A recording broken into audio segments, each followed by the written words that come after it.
and welcome to the newest installment of the Wet Spotlight. This is a series where we take a species of fish and tell you everything there is to know about them. This time, we're focusing on Ambastaia sidthimunki, which is also known as the Dwarf Chain Loach, the Dwarf Loach, or even the Monkey Loach, depending on where you're located. We'll be covering their natural habitat, their preferred water parameters, their diet, and much more. Hang on to the edge of your seat, folks, because today we'll be discussing the delightful Dwarf Chain Loach. The Dwarf Chain Loach is a member of the order Cypriniformes, which is a group of ray-finned, bony fish that includes carps, minnows, and loaches. They're members of the family Botiidae, which includes loach species that are belonging to or are similar to the genus Botia. Their genus in particular, Ambastaia, is named for the Ambastaia, which is a river mentioned in Ptolemy's geography, and it's thought to correspond with the Mekong River. In the Mekong and its drainages, you can find all members of the species Ambastaia. Their species in particular is sidthimunki, and while unconfirmed, it's most likely in honor of MAURICE sidthimunk, who's a former researcher in Thailand's Ministry of Agriculture in the Department of Fisheries. Ambastaia is a small genus that currently only encompasses two members, Ambastaia sidthimunki and Ambastaia nigrolineata. Did you know? The genus Ambastaia was erected by Maurice KOTTELAT in 2012 to accommodate these two species that are former members of the genera Botia and Yasuhikotakia. There has been a lot of debate scientifically over the past decade or so about where exactly in the Botiidae family the species lies. After much debate, it's been widely agreed that they belong with other Botiidae species such as Botia, Chromobotia, Syncrosis, and Yasuhikotakia instead of being a subfamily within Botia or Yasuhikotakia. The smallest member of the family Botiidae, the Dwarf Chain Loach, average out to around 2 inches in length when full grown. Their pattern does generally change a bit with age, but adult loaches will have a white or silvery belly, with black hatch marks stretching across the length of the body, starting at the top of the head and stretching all along the body to the base of the tail. Adults will exhibit beautiful hints of yellow above the eye and in the tail. Males will develop more elongated snouts, and females are typically a little larger and fuller in the body. The Dwarf Chain Loach once occurred in vast numbers in the river basins of the Choprae, Kwai, and Mae Klong in Cambodia, Laos, and Thailand. Unfortunately, their populations are dwindling, mostly due to hydroelectric damming and the cultivation of land for agricultural use. Because of this, in 2011, Ambastaia were listed as critically endangered on the IUCN Red List, and it's led to them being declared a protected species in Thailand. Today, they appear to be restricted to the Mae Klong River Basin in western Thailand and the Ataran drainage between the border of Thailand and Burma. The general location of Thai populations are kept secret, of course, for conservation purposes. Within these river basins, this species is found in a wide variety of habitats, and they're known to occur in medium to large-sized rivers, flooded fields, muddy lakes, and other standing water habitats. Populations in the Ataran River Basin are depicted as living in slower-flowing sections of forested, well-oxygenated headwaters with good visibility. The substrate in these habitats typically consists of a mixture of sand, stone, and submerged driftwood and leaf litter.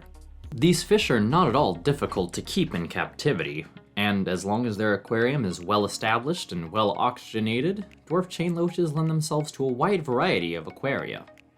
Please keep in mind that these fish do often come from areas of high flow, and because of that, they aren't the most tolerant of poor water conditions, so make sure not to skip your water changes.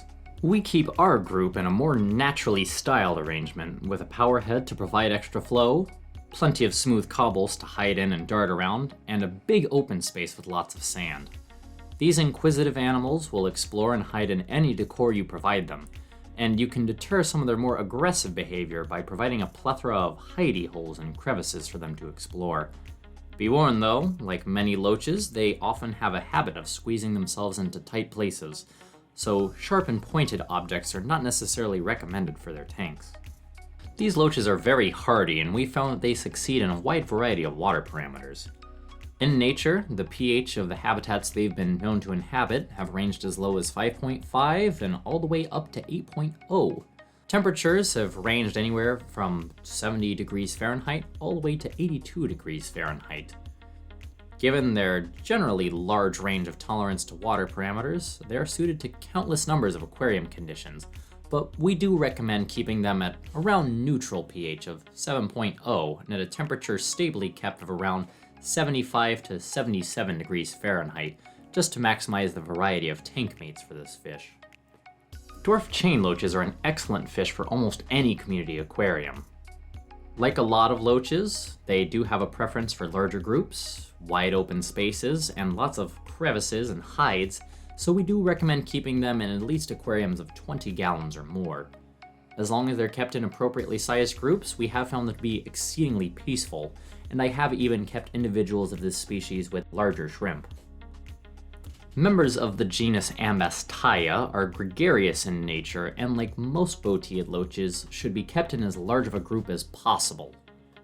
We recommend keeping them in groups of at least 6 individuals, but the more the merrier. When they're kept in larger groups, they do form social, complex hierarchies, and will exhibit a wide variety of interesting behavioral rituals. When they're kept singly or in too small of a groups, though, they can become a little withdrawn and not come out, or even sometimes behave a little aggressively towards very similar looking fish or fish with very long fins. If only a pair or trio are purchased, sometimes the dominant individual may stress out or bully the other fish.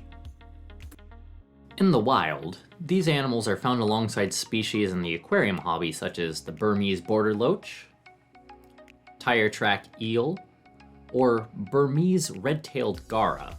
But given that they're very agreeable typically when kept in large groups, you can put them with a wide variety of fish.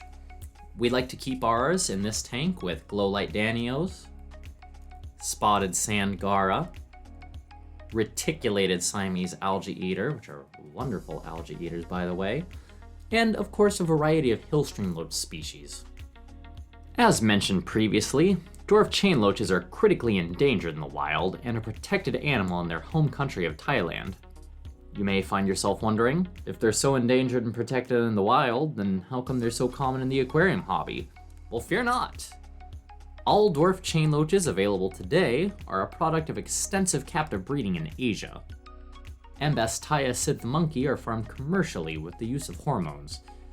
This has only been a more recent development, of course, and this species was unavailable to aquarists for several years prior to the turn of the century. And when commercially produced stock first came onto the market, prices were very high. Breeding these fish naturally in captivity is largely unheard of, due to them being seasonal and migratory spawners in the wild. However, some passionate hobbyists, such as UK loach expert Mark Duffel, have reported finding juveniles amongst their groups of loaches. We'll be linking to his breeding report in the description. The best advice we can offer is to feed these loaches a varied diet, provide an excess of cobbles or polished pebbles for them to hang in and around in, and do plenty of water changes. Ambastaia appear to be primarily carnivorous in nature, preferring to feed on insect larvae and invertebrates, though they have been observed feeding on vegetative matter when available. In captivity, they're not particularly picky eaters and will take a variety of different foods. We recommend feeding them a basic sinking pellet, such as Seravipa chips or cobalt shrimp pellets, and supplementing that with anything from frozen bloodworms and brine shrimp to various gel-based foods like ripashi. Although most bow-teed loaches prey on aquatic snails to an extent, they are not obligate molluscivores and should not be fed only snails. If you're interested in getting some of these amazing Ambastaia of your own, check out our stock list at wetspot.tropicalfish.com/current stock and place an order today or visit our store in person. Whether you're a hobbyist looking for a gorgeous addition to your tank, a new breeding project, or just a fish lover scratching that itch for knowledge, we hope you found what you needed in today's spotlight.